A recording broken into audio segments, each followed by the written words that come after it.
So, I'm a bit late for reviewing this show, but I have too much to say about it, so here we go.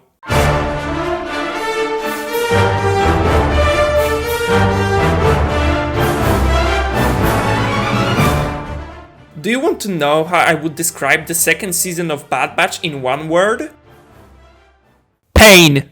The first season was about clones trying to survive after war, while taking care of a little girl, and exploring the galaxy. This season was about the same stuff, but the writers tried to either kill a character from a first season, or tried to make you fucking hate them. This season didn't go anywhere for too long, and when they finally did something at the end, it felt like a goddamn joke. The only 4 good things that I can say about this season is the animation quality, text character development, episodes dedicated to Crosshair's development, and mid-season episodes. The 3D animation in this show is just stunning. Star Wars animated shows have come a long way since their unholy beginnings, from unfinished dogshit looking Clone Wars film to a colorful joy including piece of art in season 6. From Clone Wars to Rebels, the team had a lot smaller budget since Disney decided to not spend the same amount of money on the animation as George Lucas did, which was around $1 million per episode. Yet, like in Clone Wars, with each season, Rebels progressed with its animation style, even with the limitations that Disney was putting them up with. Then, in the revived 7th season of Clone Wars, the team went fucking atomic.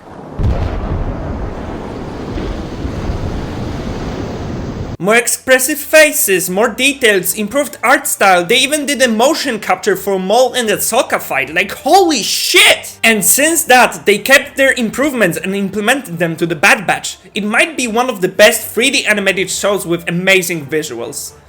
Tales of the Jedi is also up there too. Character development of Tech was really fun to watch, and it tried to show us this character in a new light, while still keeping it on track with the progressing story. Crosshair's episodes were really amazing, showing us how the Empire is destroying everything around him and breaking his identity as a clone. It all went downwards until he experienced how meaningless his life and all the clones' lives were in the eyes of the ruling class. He decides to stand up to his lieutenant and let go of all his repressed thoughts. Revenging his fellow brother's death, he came clean about what he stands for. 2 mid-season episodes stood out for me: The Clone Conspiracy and The Truth and Consequences. Finally, we get to see people like Senator Chuchi show interest in the political and ethical case of the clones, people ready to take up arms for their fellow humans after the war, trying to fight for their rights and for their better future. Those mid-season episodes were really good. And because of them, I have a big dilemma with this show. I think it's cause of Bad Batch creating this small plotline that blew up into something that was more interesting and enjoyable than the rest of the whole show. The final episodes of the season were really slow, boring, annoying, and don't even get me started on the goddamn finale! I had high hopes for season 2, and I got really disappointed after it ended. It felt disconnected from the whole plot and had too many filler episodes.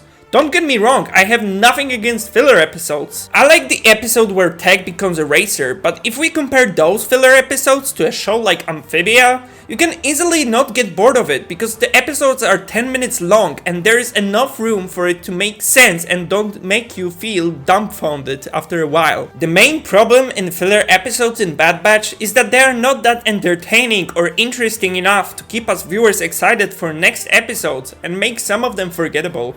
You could take 10 minutes of all those episodes and create a good filler that has character development, moral, and lets creators make space for more creative content. It might be just me, but I would rather have it this way, not gonna lie. And the ending. Oh my god, the fucking ending! No, you know what? I will spoil the ending for this season because we all should learn how to not make a finale of a Star Wars animated show.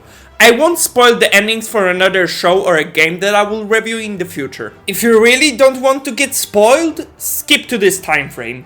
3, 2, 1, and let's go.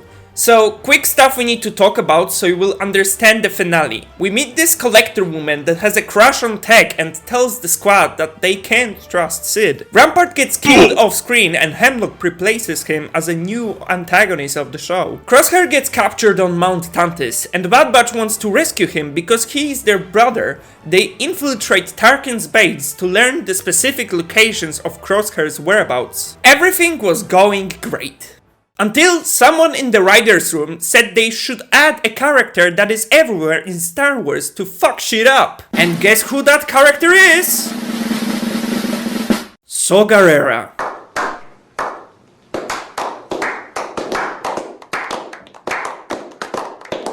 Why? This character was put there for no fucking reason, just like in season 1, but this time he's used to shift the plot of the finale and be gone in the same episode. It all felt very rushed and like lazy writing on the creator's part, excusing major plot holes with adding a meaningless one-trick pony just to move the story into the right tracks.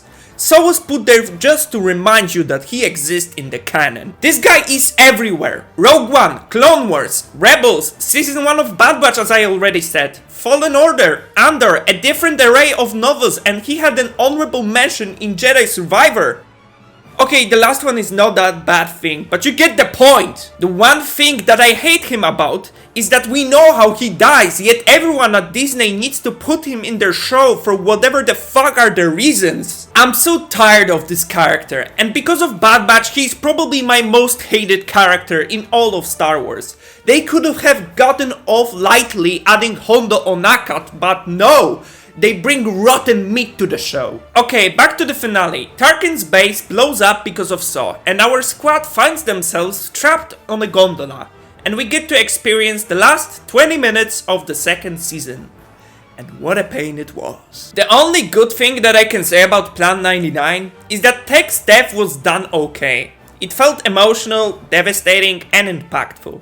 These people know how to kill a friendly character. The only problem that I have with his death is that Plan 99 was never explained to us, the audience, and for obvious reasons. But like they could have hinted that maybe in the middle of the season, and that would build up some of the stakes to the finale, adding more depth and weight in result. It's a small detail that would enhance Tech's death. But overall, it's not that bad. Comparing it to the rest of the episode, what happened here? Why did she do that? Why did they change Rampart for this dipshit? And who the fuck is this? Sid was an okay character in the first season that provided some humor to the show, and her betraying the Bad Batch feels forced instead of being natural. Hemlock is so pathetic. He's not even scary or threatening. They should have named him Caustic and it would fit to my joke at least. And god, what was that reveal at the end? The entire season went by and at the end they just touched on the whole Omega's origin deal on the last episode and it felt really bad for me.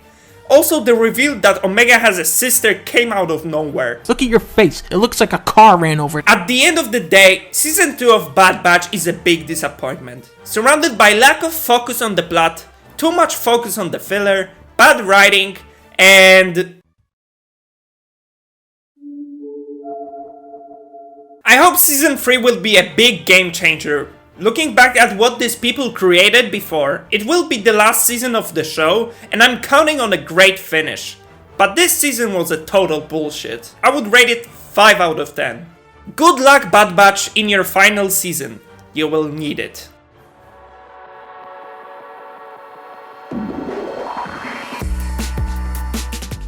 Thank you very much for watching the video. Big shout out to my friend Karazul for putting the finishing touches to the script of this video.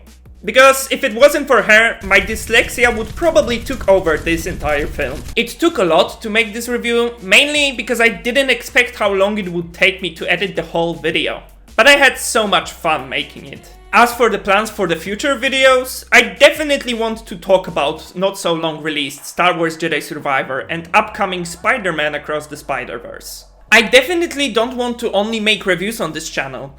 I've been thinking about some of the problems that I find frustrating in video games as in movies, and I think you might really enjoy it if I make videos about them. And the biggest project that I want to create is a 3-part video essay about a certain show. but I won't reveal that just yet. By the way, on May 24th I will be live streaming my reaction to the PlayStation Showcase, so if you want to watch it, check out my Twitch channel on twitch.tv/Xura. Thanks again for watching the video, and if you liked it, consider subscribing to this channel.